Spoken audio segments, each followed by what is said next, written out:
están? Seguimos con este desafío presidencial buscando entregar distinciones a todos los votantes de la próxima segunda vuelta de elecciones presidenciales, planteando los temas de ciencia, de futuro y de medio ambiente que son relevantes para que la ciudadanía tome el rol de elegir a quienes interpreten sus necesidades en el futuro de Chile. Para eso hoy día queremos partir con la conversación de medio ambiente y tenemos dos ilustres invitadas. Analía Rojas, ella es economista pero también socia fundadora de NERCONEX y es una activista medioambiental permanente en materia energética y por eso además es futura directora de ACER, así que bienvenida a este programa. Muchísimas gracias, Paloma, encantadísima de estar acá.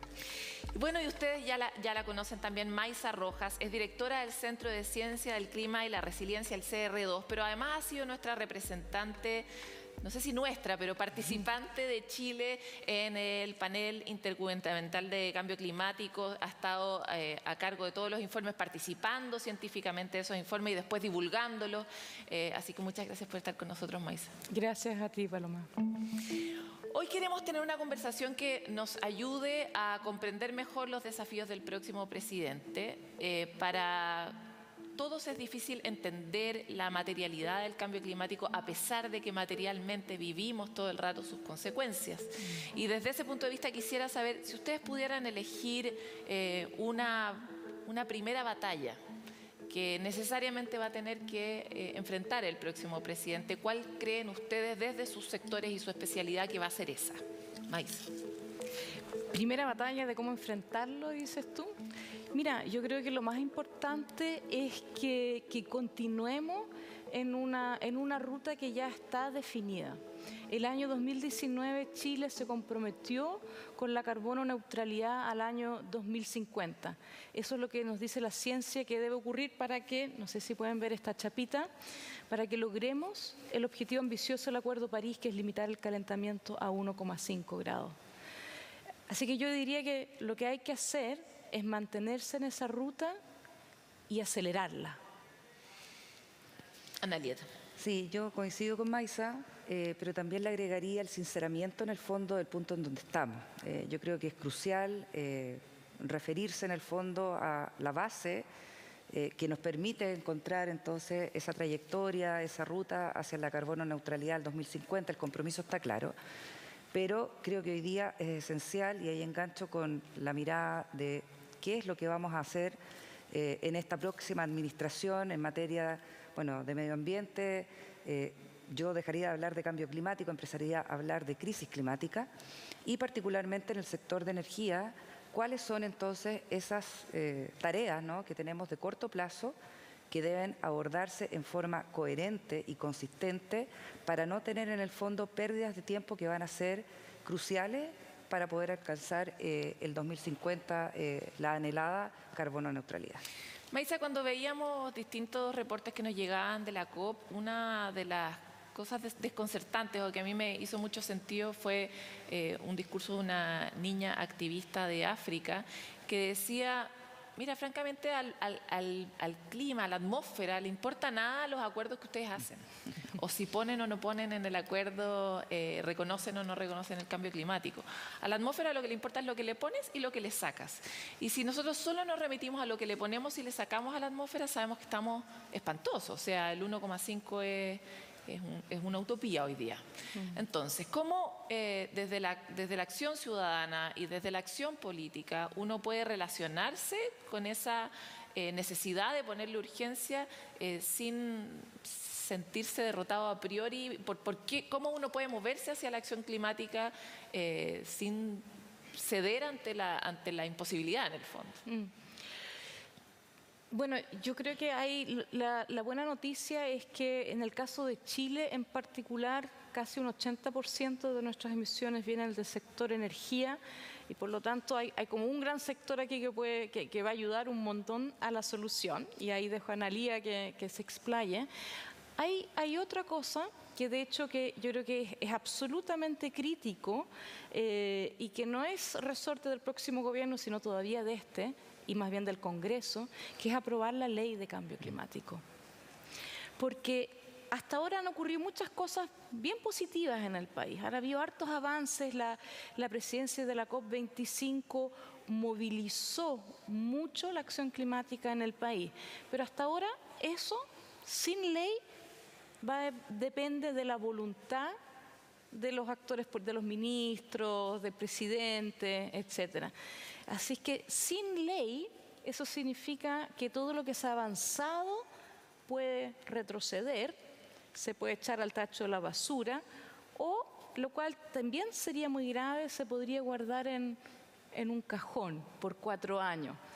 Y no, cuando lo que necesitamos hacer es más bien acelerar la urgencia, acelerar la ambición dada la urgencia de esta crisis climática.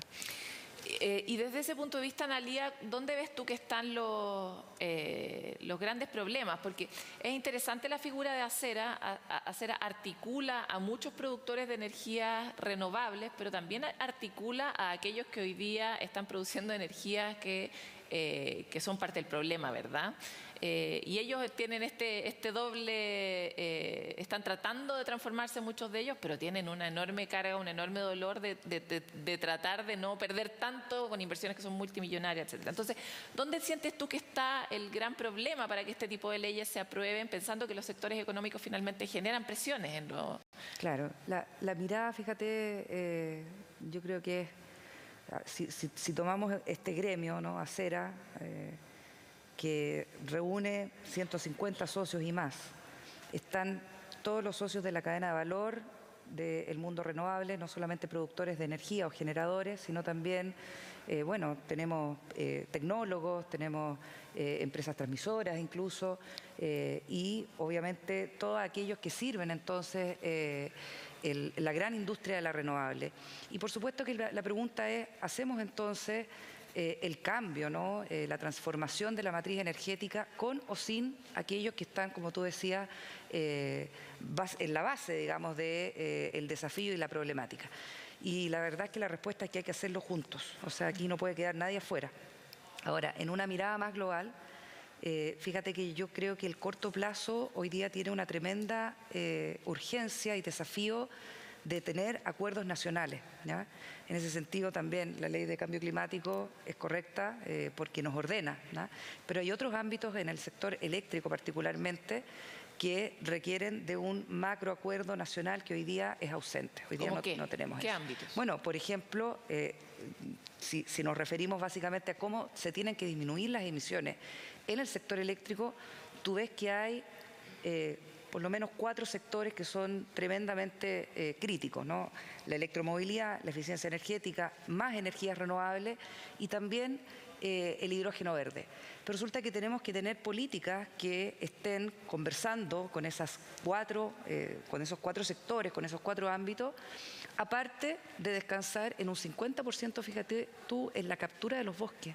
Entonces, la pregunta ¿es suficiente, primero, los compromisos que tenemos en estos 4 sectores, en estos 4 ámbitos, más el 50% de, en el fondo, la responsabilidad, ¿cierto?, de la captura de emisiones, de solamente, en el fondo, el planteamiento de la captura de bosque? Yo creo que eso hay que revisarlo y me atrevería a decir que hay que incluso reordenar prioridades dentro de lo que dice IRENA, básicamente la Agencia Internacional de Energías Renovables, dice las emisiones se van a recortar con un 70% de responsabilidad entre 3 grandes ámbitos: más energía renovable, que es lo más importante, más eficiencia energética, que coincidimos, y con electrificación de los consumos. Entonces, las señales tienen que ir básicamente apuntadas a eso y con todos los actores, como te mencionaba yo, a partir del hecho de que, independiente de que seamos un país pequeño, ¿no?, con un aporte de emisiones del menos del 1%, es verdad, el cambio climático no decide actuar según la fuente, ¿no?, y las estadísticas de emisiones de los países, simplemente ocurre. Y es un fenómeno que es multivariable, ¿no?, y nos afecta a todos por igual. Vamos a volver con algunas de las cosas que planteaste, sobre todo para aclarar algunos términos que probablemente no son familiares para la audiencia, pero quisiera volver con el tema de los ODS. ¿Por qué la relación por qué están relacionadas esas dos cosas en tu chapita? Para quienes no la alcanzan a ver, dice 1,5 grados, que es el objetivo que tenemos de limitar el calentamiento de la Tierra, y está el círculo de todos los ODS, ¿verdad? Claro. Que son los objetivos de desarrollo sostenible. Exactamente. Sí, te estaba diciendo antes que esta chapita a mí me representa así 100% lo que siento, por lo que me muevo y lo que hago. Los objetivos de desarrollo sostenible al año 2030 son una agenda de desarrollo. Recordemos que el primer objetivo es la erradicación de la pobreza, ¿ya? Tenemos muchos objetivos como humanidad que nos hemos puesto, que tenemos que resolver. Y la idea de que estos 17 objetivos es que son indisolubles. No hay uno que sea más importante que otro. Es entender sistémicamente que si no logramos uno, tampoco vamos a lograr los otros, ¿ya? Que queremos en realidad avanzar sistémicamente en finalmente tener un planeta en el cual la vida sea mucho mejor de la que tenemos hoy en día. Y para eso, el 13 es la acción climática. Y entendemos muy claramente ahora, lo dice el último informe del IPCC, lo reconoce, aquí tengo un resumen de lo que sale de las decisiones de la COP26 en Glasgow. No vamos a poder erradicar la pobreza y cumplir con todos esos otros objetivos que nos hemos puesto si no logramos limitar el calentamiento a 1,5. Se nos va a hacer cada vez más difícil, va a ser imposible, de hecho. Entonces, por eso es que van muy entrelazados. Y aunque tenga una parte que ver muy como técnica de descarbonización y energías renovables y todo, finalmente lo que estamos hablando acá es de un tema de justicia, de construir una sociedad en la cual todos podamos vivir mejor. Y ese link yo creo que es importante darse cuenta de hacerlo. Esto tiene mucho que ver con tecnología y con futuro y con oportunidades, pero eso es ¿para qué? Es para que tengamos una mejor calidad de vida. Esta COP tuvo un montón de participación de las empresas, mucho más, todos los que estaban allá nos lo reportaban, como nunca habíamos visto tantas comisiones de empresas que están participando. Tú desde ese punto de vista, planteo la pregunta particularmente sobre ese sector, porque es un sector sin el cual este objetivo es imposible. Sí. Entonces, ¿cómo ves tú la disposición y cómo viste tú la disposición y la profundización de los compromisos de las empresas en esos sectores? Sí, pues efectivamente hubo avances muy significativos. Bueno, siempre se dice de que las empresas se pueden mover mucho más rápido que el Estado, y en el multilateralismo esto también está siendo muy evidente. Mientras los países se demoran en ponerse de acuerdo, en tener textos ambiciosos,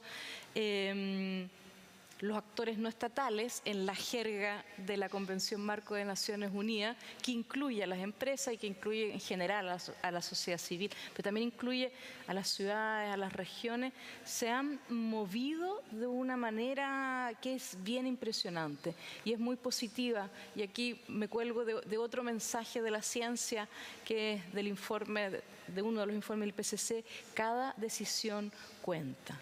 Para lograr este desafío, este es un desafío que no tiene precedente en la historia de la humanidad. El nivel de transformaciones que vamos a tener que implementar, aquí vamos a necesitar de todos y de todas. Cada uno desde su ámbito va a tener que aportar. De todas maneras. Ana Lía, quisiera volver sobre algunos de los puntos que planteaste. ¿Qué es la electrificación de los consumos en particular? ¿Cómo se manifiesta? ¿Y cómo uno podría...? Porque cuando tú hacías la síntesis de cuáles son los actores relevantes, uno diría, bueno, ¿cuál es la maicena, verdad? ¿Cómo esto se aglutina? ¿Y qué necesita ese montón de actores para funcionar mejor? Entonces, ¿qué le echamos a la maicena? Y acláranos primero este concepto y después hablemos de esto otro. Claro, la electrificación de los consumos básicamente implica que hoy día hay sectores que son tremendamente impactantes, ¿no?, en el aporte de emisiones de cualquier nación, que básicamente todavía tienen un descanso en los combustibles fósiles, ¿no?, en el uso directo de combustibles fósiles. Y ahí está el transporte, por ejemplo, o la calefacción.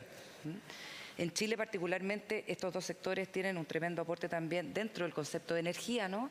Que no es la matriz eléctrica de generación, tienen un tremendo aporte. El transporte también un 35-33%, y la calefacción también tiene un impacto importante. Acuérdate de las cifras de leña que todavía tenemos nosotros en el sur.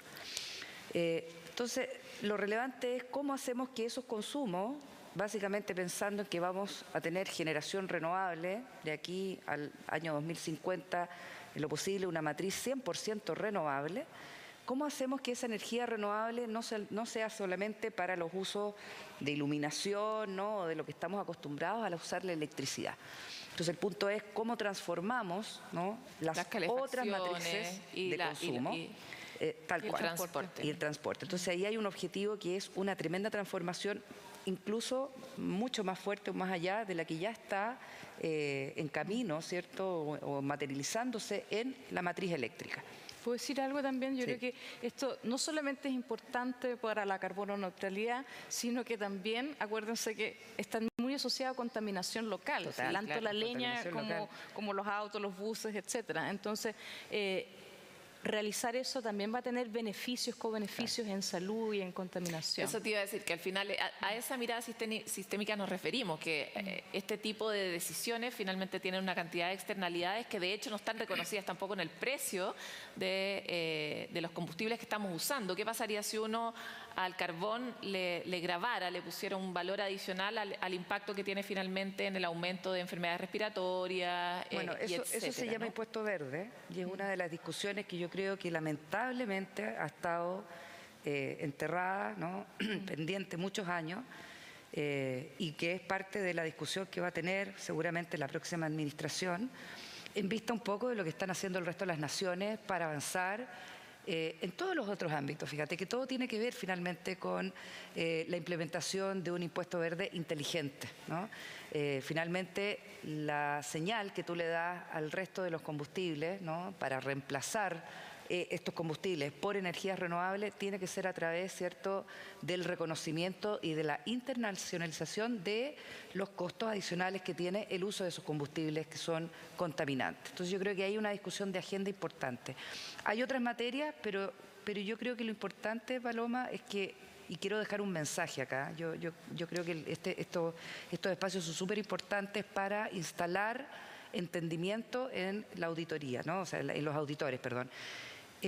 Tenemos que ser consistentes a propósito de los cambios de administración.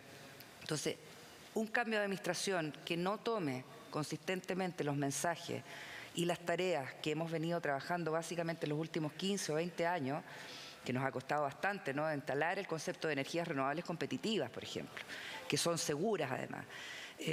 Todos esos mensajes realmente tenemos que tener consistencia de forma tal de no amenazar un cambio de dirección, un viraje en las políticas que hoy día también vemos que con preocupación que hay poca consistencia entre el discurso del largo plazo, que estamos todos claros dónde queremos llegar, ¿eh? El largo plazo es increíble porque yo creo que hay hoy día mucho consenso donde tenemos que ir.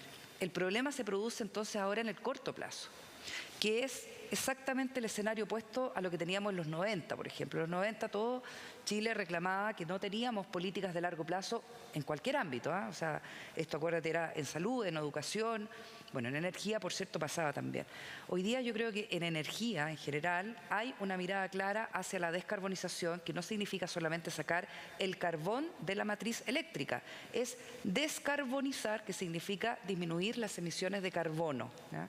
En castellano, viste, ahí hay una coincidencia entre la palabra carbón y carbono. Sí, es confusa. Y realmente no se trata solamente de circunscribir este problema al carbón de la matriz eléctrica, es mucho más amplio. Por eso hablamos de electrificación de los consumos. Pero fíjate que algo ocurre con el corto plazo. Entonces, la mirada de lo que hagamos o las decisiones que tomemos en los próximos 5 años van a ser cruciales para poder llegar en una base más adecuada para enfrentar ese 2050 de la carbono neutralidad. Y si no lo hacemos, realmente vamos a tener muchos problemas. Estamos súper de acuerdo en eso, porque todos nos imaginamos el país del 2030 y claro, fantástico, pero cómo llegamos ahí rapidito y no equivocándonos tanto en el presente para no seguir prolongando más allá las fechas es un tema muy relevante. Respecto de ese punto de vista, imaginemos que tenemos, que probablemente está ocurriendo, que está ahí Gabriel Boric del otro lado y también está José Antonio Kast. Y ellos mismos están modificando sus programas porque necesitan generar acuerdos para ser electos presidentes. Y parte de la modificación significa integrar las visiones de otros sectores. Esos otros sectores, muchos tienen esta visión, ¿verdad? Imaginemos que les podemos pedir cuestiones concretas, urgentes, en el corto plazo, que permiten seguir avanzando y materializando en una agenda de desarrollo sostenible para Chile. Maisa, ¿dónde podrías tú tus 2 primeras fichas, hablándole ahí a Gabriel y José Antonio? Lo primero que le diría a Gabriel, siendo que todavía es diputado, es que ayude a que salga la ley de cambio climático todavía con este Congreso. ¿Ya? Eso sería lo primero. Excelente. Después, una vez que sean presidentes, bueno, vamos a tener una ley, pero hay que implementarla. La ley es un marco de referencia que articula y es como un engranaje muy complejo entre lo sectorial, entre lo nacional con lo regional. Esa transición a tener transversalmente cambio climático dentro del Estado también va a requerir una convicción desde la cabeza, ¿ya? También importante. Y por último, lo que yo haría, porque efectivamente, dada la urgencia en esta década crítica y que todavía estamos con los coletazos de la pandemia, pensemos en medidas en que podamos reactivar la economía, dar empleo, y que eso nos ayude a acelerar, ¿ya? Como medidas de triple impacto social, ambiental, económico. Creación de puestos de trabajo verdes, por ejemplo. Exactamente. Sostenibilidad, claro. New Green La Deal, recuperación como tienen verde. los europeos. Oye, en relación a lo que estabas diciendo, es interesante la oportunidad que surge a propósito de que acabamos de elegir por primera vez gobernadores regionales, que vamos a descentralizar el poder, y eso significa que las regiones van a poder tomar decisiones autónomas, y aquí el rol de los municipios, el rol de los gobiernos regionales, de los recién electos CORES, ¿verdad? Va a ser muy importante para la acción climática, no solo la presidencial, ¿verdad? Tu turno de hablarle a Gabriel y a José Antonio, Analía. Yo creo que lo importante es consistencia con la plataforma, ¿no?, de decisiones que ya tenemos en marcha. Y en eso yo creo que el mensaje más importante es reconocer efectivamente que el problema lo tenemos. O sea, el cambio climático es una realidad. Creo que el lenguaje más correcto es hablar de una crisis climática. Y eso tiene entonces que tener consistencia con las señales que ya venimos trabajando, ya sea en el Congreso, con las decisiones también de los privados. ¿Qué le pedirías? Y con algunas deudas específicas. Por ejemplo, yo creo que las señales para la instalación de más renovables y de almacenamiento hoy día están muy complejas, muy complicadas, y es una agenda que está siendo discutida, de hecho, con las actuales autoridades, y por lo tanto ahí tenemos que tener entonces un empuje, ¿no? Es una discusión técnica al final. ¿Cuál sería pero una buena señal? La buena señal es reconocer efectivamente el aporte de las renovables a la seguridad del sistema a propósito de la variabilidad que tienen. Siempre se discute si son seguras o no, si le aportan confiabilidad al sistema. Hoy día tenemos una gama de tecnologías habilitantes que tenemos que implementar y resuelven el problema de la seguridad. Y tenemos entonces que hacer un sistema que sea seguro, eficiente, de mínimo costo, pero también de mínimas emisiones. Y ese es un mensaje que yo creo que le atañe al regulador, al coordinador eléctrico, también a los privados, pero ahí hay un punto. Otro punto que yo creo que es una deuda histórica, la generación distribuida. O sea, la descarbonización, insisto, no es solamente una solución, una bala de plata para solucionar esto. Hay múltiples formas, y la generación distribuida en Chile, particularmente lo que se refiere en el fondo a techos solares, a la implementación de sistemas de generación para autoconsumo o incluso para la venta al sistema, es un capítulo que ha estado postergado, sin metas alcanzables, digamos, sin ambición en esas metas, y hoy día con bastantes pocas señales que en el fondo pongan los incentivos correctos en este plano de la ciudadanía, Sí, porque es ahí también muy donde podemos actuar en forma paralela a lo que están haciendo los privados, el regulador, el coordinador eléctrico. Yo creo que ahí hay un De punto todas que se maneras. tiene que tocar. ¿Puedo agregar Sí, una cosa? estamos sobre el tiempo, pero dale, Ya, por favor. generación distribuida también permite la descentralización supuesto. y empleos descentralizados. Es parte de, es parte Y de ahorro las D. para las familias, porque se sabe que la inversión inicial, si bien es dura, pero se acaban de lanzar nuevos subsidios para los hogares, también hay que se recupera ampliarlo, la hay que plata y uno ampliarlo. puede convertirse en un actor muy concreto. Claro, porque los esfuerzos no pueden ser solamente pilotos. Nosotros todos Lógico, somos muy lógico. buenos para ser pilotos exitosos, pero después hay que escalarlo, y eso Necesitamos en escalarlo. todo plano, y especialmente en generación distribuida. De todas maneras. Les quiero agradecer a ambas. Lamentablemente se nos acabó el tiempo, pero tener a ambas Muchas gracias. rojas, nos Las gusta rojas. tenerlas acá. Muchas gracias. Excelente, gracias. Hasta No la próxima. no son primas, son las dos especialistas y por eso las quisimos invitar, aunque tuvieran el mismo apellido. Nosotros estamos muy comprometidos con la tarea de instalar esta agenda para el próximo gobierno, principalmente por lo muy relevante que es para la vida de los chilenos actuales y los chilenos y chilenas del futuro, ¿verdad? Cuán duro se va a poner el panorama si es que no nos hacemos cargo de esto de forma sistémica, ya lo hablamos hoy día, así que les dejamos a ustedes elementos para elegir su próximo voto. Nos encontramos en el siguiente bloque hablando ahora de futuro.